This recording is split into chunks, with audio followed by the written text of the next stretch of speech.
MSDN Wolf. Don't forget to hit the subscribe button to keep up with all this Dollywood mischief and what they have going on for 2022. We'll cover it all throughout the season, but we're going to take a little walk down into Splash Country to start off the news, and you might notice a little bit of a difference once you cross this bridge where the lazy river is drained. That's because Little Creek Falls is literally going to be changing for the little ones. There's not going to be any more slides or any more like raised platform elements. There's going to be over 100 different little splash zones, like, little splash heads, from the very, very little bubblings on the ground up into ones I think they said shoot over 12 feet high.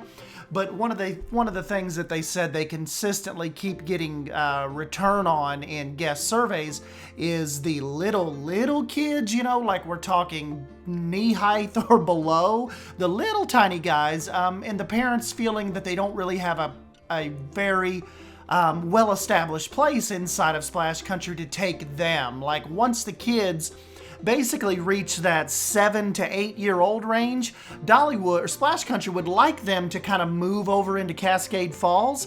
And this is really, like I said, going to be primed for the little tiny tykes in the family. And I think it's going to be a neat little area as far as what they're describing. And Splash Country, they've got a pretty good bit of work to do. The opening day is 77 days from the time of this recording, so they have just under 80 days to get this all going. All the concrete's busted up. They've got a plumbing crew out there right now, bunch of landscaping work going on, so I don't doubt them. I always think with Dollywood, I have to give a huge shout out to Amber and Wes and the PR team, but when they invite us out to these things, my whole thought driving home is, how in the world are they going to get all this done in 70 days or 20 days or 2 weeks?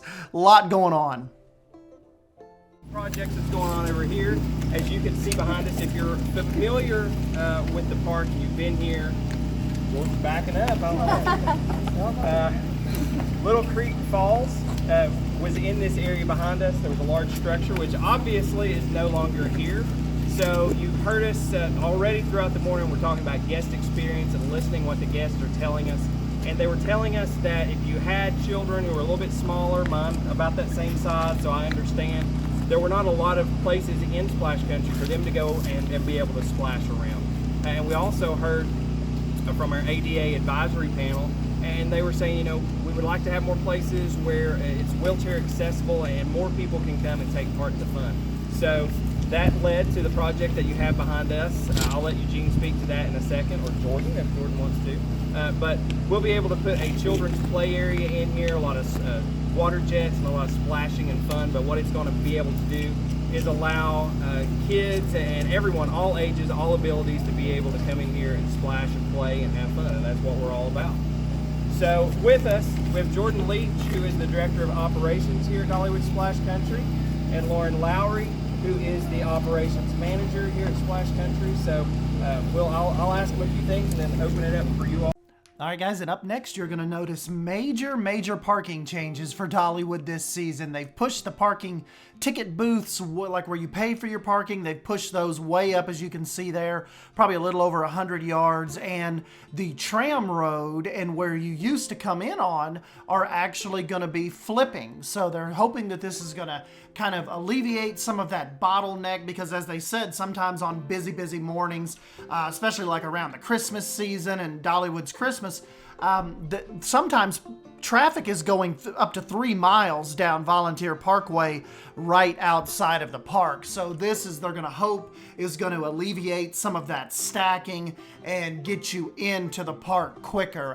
And two, what they were saying is, like, the way that the cars enter in now and exit, you will never pass each other. So exiting cars will never come near entering cars now.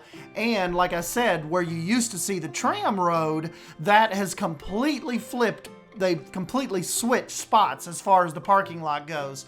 They are making new tram pickups. They're making a new kind of like a little area right when you come out of the Emporium, like the tram station is moving a little further out. So really big changes coming to parking that they're hoping is going to start people's trips off on not such a not such a stressful beginning, because a lot of times you get to Dollywood, the first thing you kind of start feeling the heat a little bit, just getting in and trying to get a parking spot. And whereas before you had, I believe, the 6 little windows of parking, they've added, I believe, 3 more new ticket windows. So that is that'll give us 6 extra, or 3 more little houses. So that will give us 6 extra booking windows. So hopefully they'll get you in, and when you're ready to come out, they'll get you out quicker, and you will not only start your Dollywood day off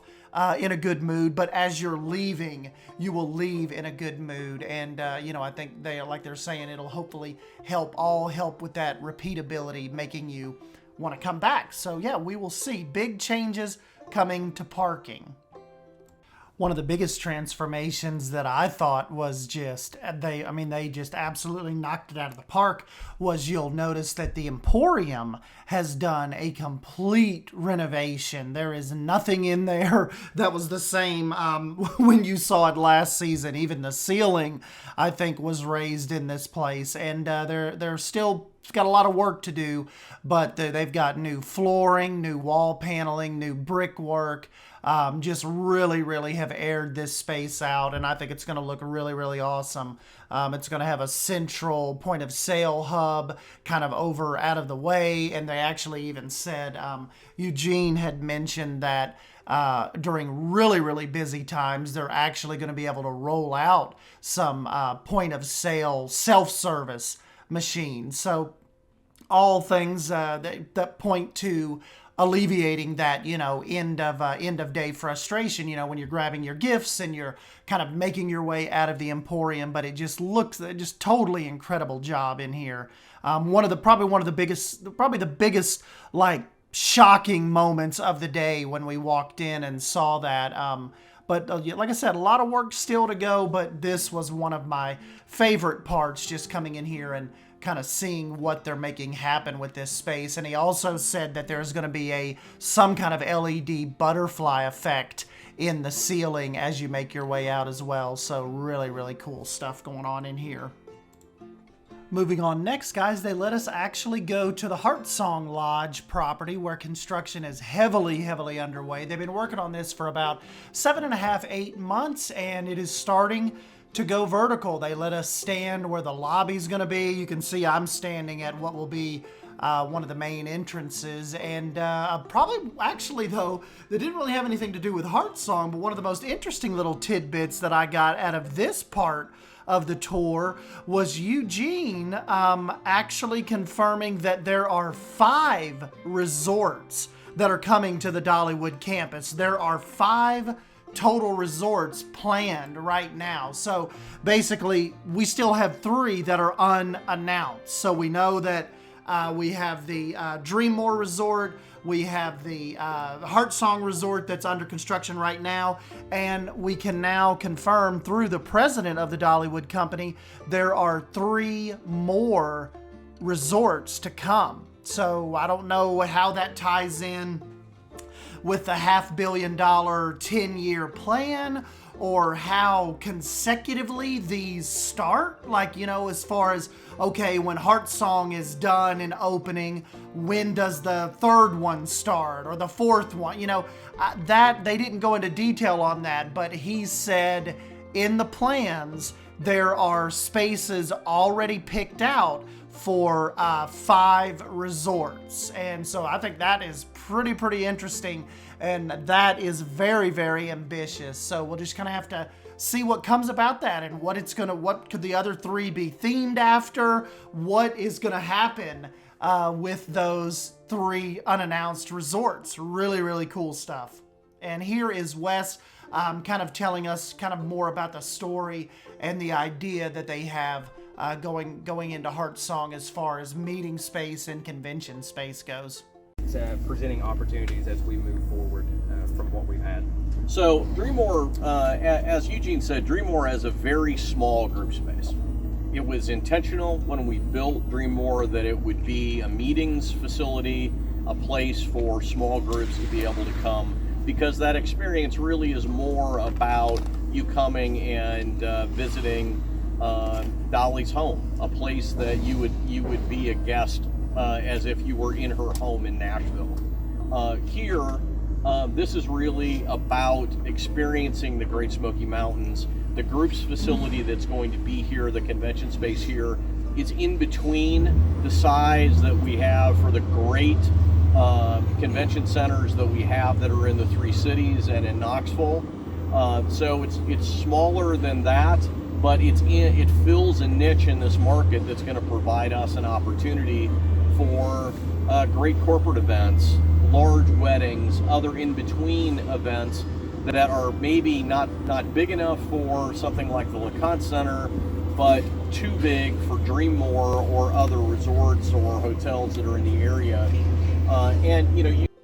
And then lastly, guys, we'll just finish up right here, kind of making our way towards Front Porch Cafe, where they fed us a sampling of different things that are coming to the Food and Flower Festival. And I am absolutely in love with the Cuban sandwich with Mojo. I told Casey, I said, that is going to be the first thing we go and find when we make it to the park.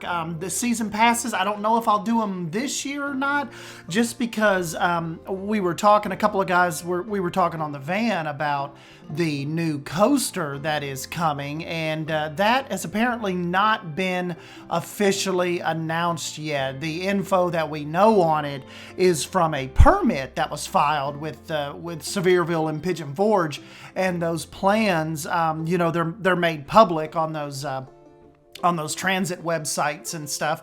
And so nobody mentioned anything about it, and they never took us to that section of the park because there's really nothing major going on over there with respect to probably the unannounced Wildwood Grove expansion that's going to house this new coaster.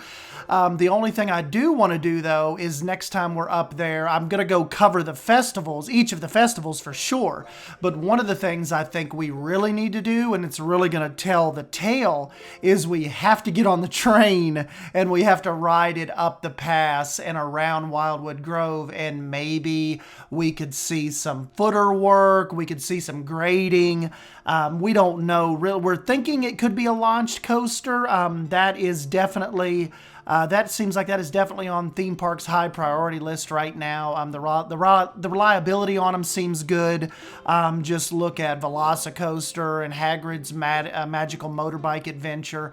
All of those seem to have really, really good uptime, really good performing coasters. So I don't know. We'll just kind of have to see what they end up doing with that, or what they end up saying with that. I'm guessing that might be a 2024 thing at this point, but as soon as I know, you guys will know. Here's a little sneak peek of the food that's coming. That Latin chicken was really, really good. I've got some smoked rub chicken leg right there. They even did some, that's the sandwich that I really, really enjoyed. They even did some macaroni seafood. So that seemed really interesting. Didn't get to try that. There's your Korean beef nachos and your spicy Korean barbecue meatballs. So without further ado, guys, I'll wrap it up right here and let you guys roll out. But let me know if you have any questions. I'll try to do my best to answer with whatever I overheard. And yeah, thank you guys for stopping by, and I'll catch you in the next video. See ya!